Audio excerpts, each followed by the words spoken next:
get an understanding of also the kind of issues that have come up. Honorable Kojo Oppong Nkrumah, I mean, you're sipping on some coffee. I thought we're in Lent. No, I'm not fasting today. You're not fasting today. Yeah. Okay, so why in black? Why is this cocoa issue such central to the minority? I think for those who do not understand the role cocoa plays in the Ghanaian economy, they will downplay this issue. Cocoa is a major driver of employment and job creation in the economy.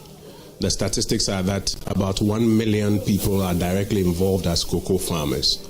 And these cocoa farmers have farm hands, they have dependents. If every cocoa farmer has about 3 farm hands and dependents, you are talking of about 4 million Ghanaians affected by bad trading decisions and monetary policy decisions that have been made by this administration. That is one.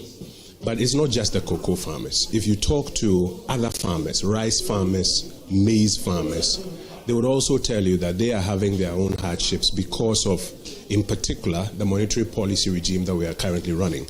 So rice farmers, if your reporters have been out to the country, will tell you that they have borrowed money, they have produced rice, they've milled rice, but now imported rice is cheaper than locally produced rice. And so they are running into debt.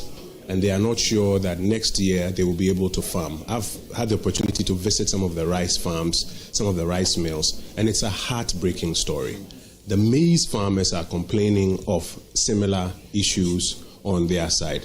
So if you look at agriculture alone, I dare say you are getting to about 5 or 6 million people who are affected by some of the bad policy decisions that this administration has made.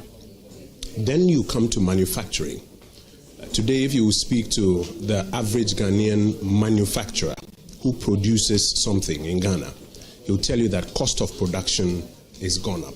Cost of production is gone up minimum by about 24% because electricity alone is gone up so much. What is happening to all the talks about inflation at just a little above 3%? I have been telling and the you guys, at such a very strong. I have been telling you guys over and over again that the methods the government is using are the reasons for which they're able to measure and tell you that result. But it doesn't mean that the lived experience of people reflects that.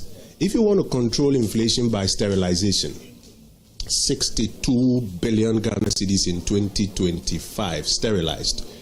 The refrain in town will be that there's no money in our pocket. And so when the item is produced and even the price is there, the trader at a point will say, let me reduce my price and get rid of it.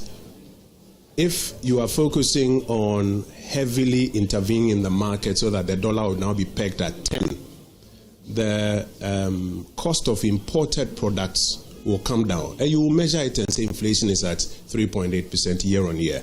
But the average Ghanaian, you, Kweku, your cameraman, your viewers at home, will tell you that it is becoming difficult for them to buy.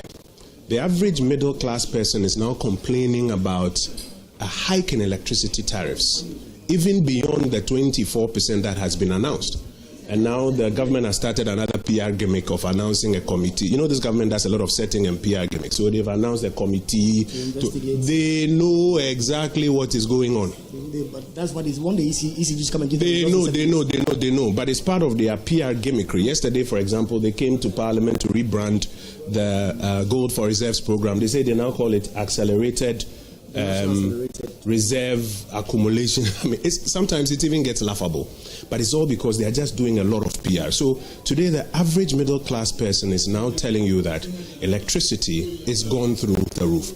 So millions of Ghanaians are going through it. And so if we are in black, it's first, yes, about cocoa farmers. It's also about maize farmers. It's about rice farmers. It's about producers. It's about the middle class. And they are the ones that we are solidarizing. We notice that our friends on the other side are wearing white.